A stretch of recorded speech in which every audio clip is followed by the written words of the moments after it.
আলহামদুলিল্লাহ। আসসালাতু ওয়াসসালামু আলাইকা আলা রাসূলিল কারীম ওয়া আলা আলিহি ওয়া আসহাবিহি আজমাইন।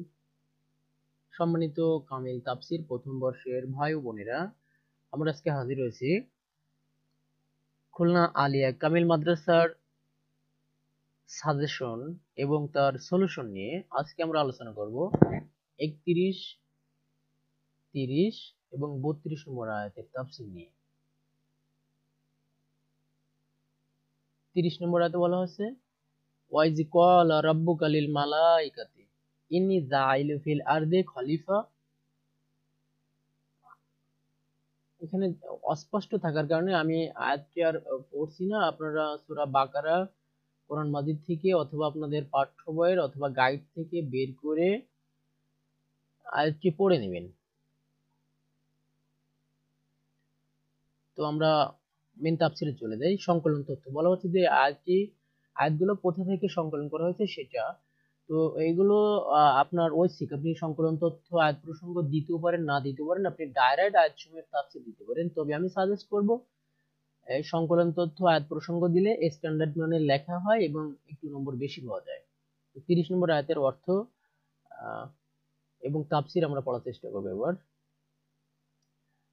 আল্লাহ তাআলা আদম সৃষ্টির প্রাক্কালে তার সর্বোচ্চ পরিষদে একটি বিষয় উপস্থাপন ও পর্যালোচনার প্রসঙ্গটি সম্পর্কে তার প্রিয় হাবিব সাল্লাল্লাহু আলাইহি ওয়াসাল্লামকে বলেন, হে মুহাম্মদ সাল্লাল্লাহু আলাইহি ওয়াসাল্লাম, সে সময়ের কথা স্মরণ করুন যখন আপনার প্রতিপালক ফেরেশতাগণকে সম্বোধন করে বলেছিলেন, হে ফেরেশতা মণ্ডলী, নিশ্চয় আমি পৃথিবীর বুকে আমার প্রতিনিধি প্রেরণ করতে চাই।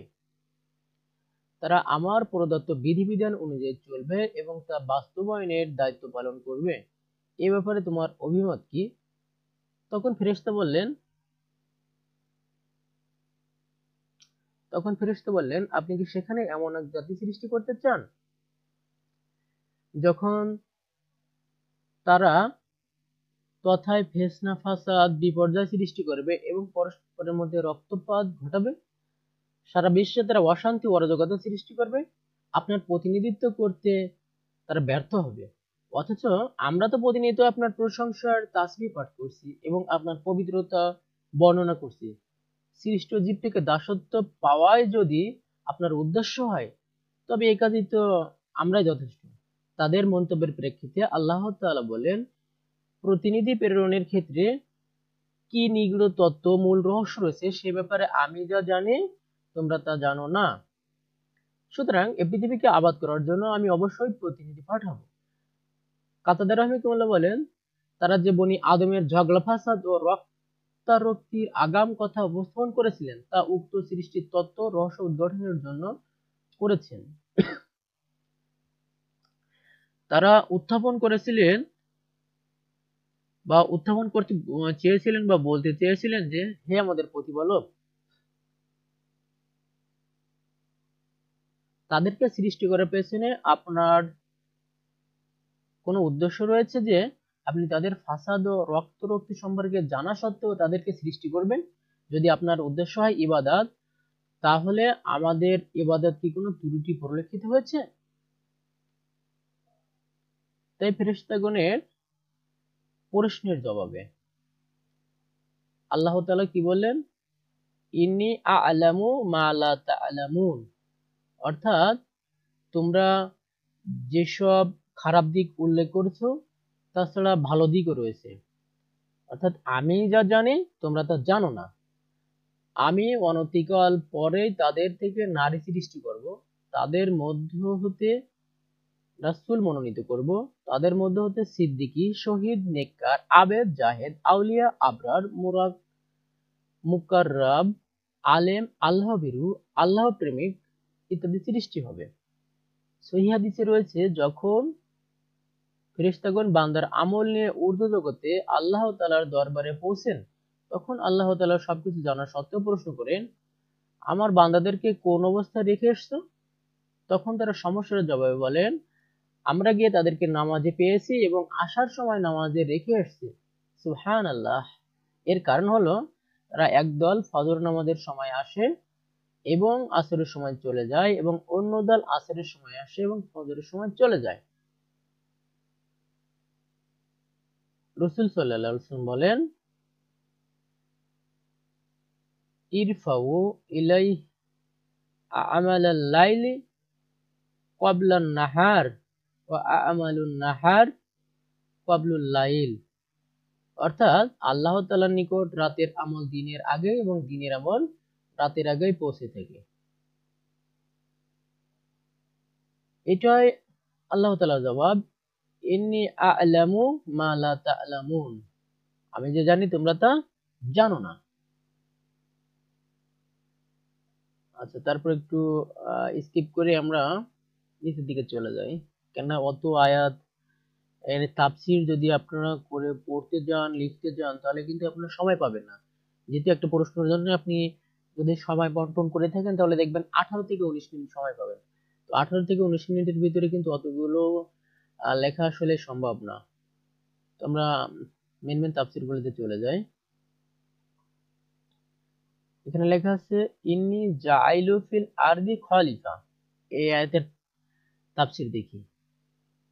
এটা হতে ইন্নী আ'লামু মা লা তা'লামুন পর্যন্ত আয়াতের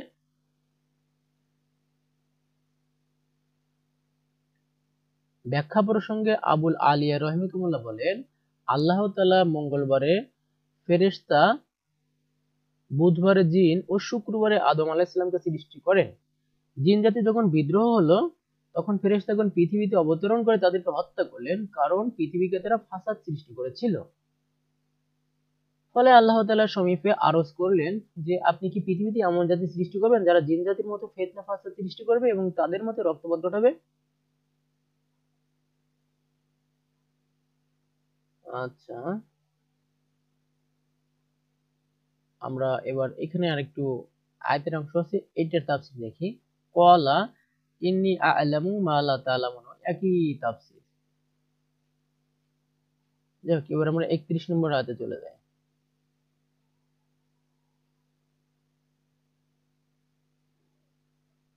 31 নম্বর আয়াতটা আপনারা পবিত্র কোরআন মাজিদ বের করে পড়ে নেবেন।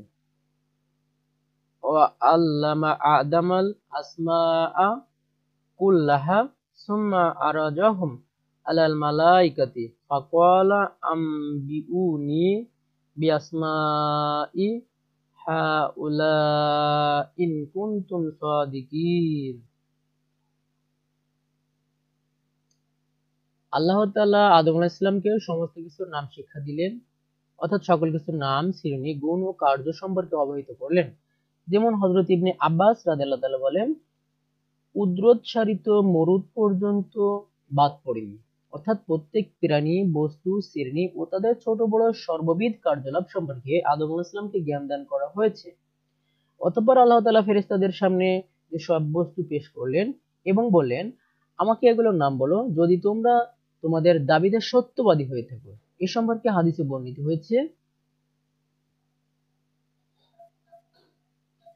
হযরত ইবনে আব্বাস রাদিয়াল্লাহু তাআলা আল্লাহ তাআলার বাণী, ওয়া আ'লামা আদামাল আসমাআ কুল্লাহা, এর ব্যাখ্যা বলেন, আল্লাহ তাআলা আদম আলাইহিস সালামকে তার সন্তান সন্ততির প্রত্যেকের নাম এবং প্রত্যেক জীব জন্তুর নাম, এটা গাধা, এটা উট, এটা ঘোড়া, এরকম সবকিছু শিক্ষা দিয়েছেন।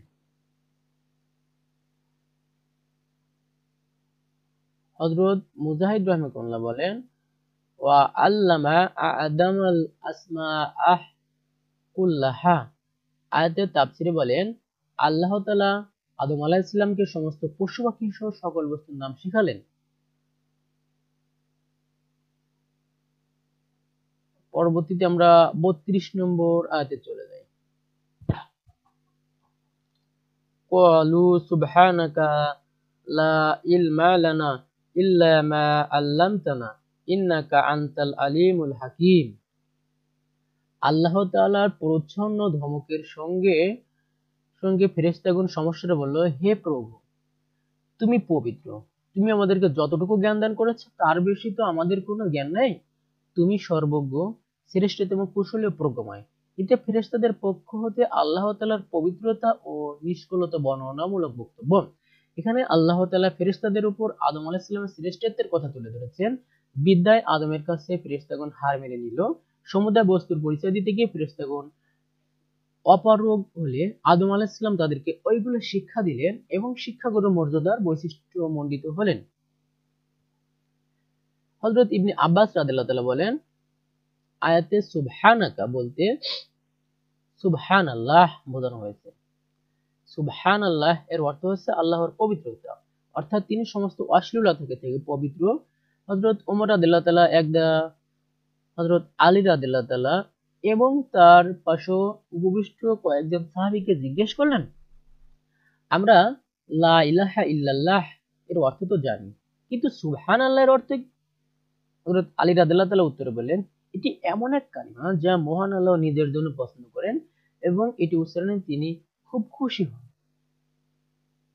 সমাপনী, এখানে কি বলা হচ্ছে, আল্লাহ তাআলা মানুষ সৃষ্টি করবেন। ফেরেশতারা প্রথমত বিরোধিতা করছিল, বিরোধিতা বলতে তারা জিজ্ঞেস করছিল, আল্লাহ জিন জাতি যেমন ফিতনা ফাসাদ সৃষ্টি করবে, মানুষও তো এরকম করতে পারে, তো আপনি কেন এটা করবেন? আমাদের ইবাদত কি আপনার পছন্দ হচ্ছে না? তখন আল্লাহ তাআলা কি বলেন, ইন্নী আ'লামু মা লা তা'লামুন, আমি যা জানি তোমরা তো জানো না।